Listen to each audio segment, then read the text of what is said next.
so far many publishing houses generally ask this question, who's your target audience? And it's a very difficult to reply to this question. Maybe there are some you can't blame the industry, because many successful authors have created their own audience. If somebody writes, there is a set of people who surely would love to go and buy this book. Even I have not created that.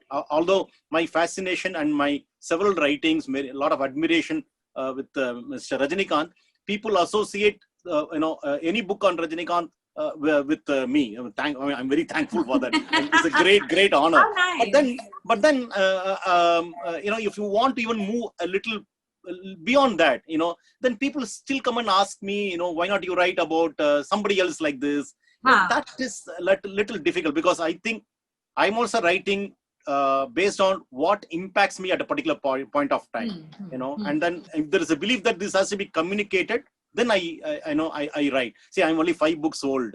You are writing every year 1 book. So thanks for re-emphasizing the faith that I have, that you write what you want to write. Exactly. And provided it's written sincerely, properly, and with the real passion, interest, and sincerity. I think that if that is there, it's good enough. Now you can't control numbers. You cannot control numbers.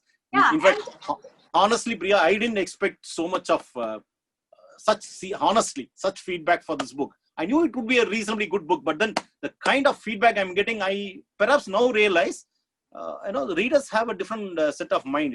When they read, they look at it a little differently.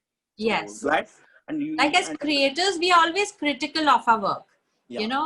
That I don't think is good enough. Who will read? Why will they read? But you never know.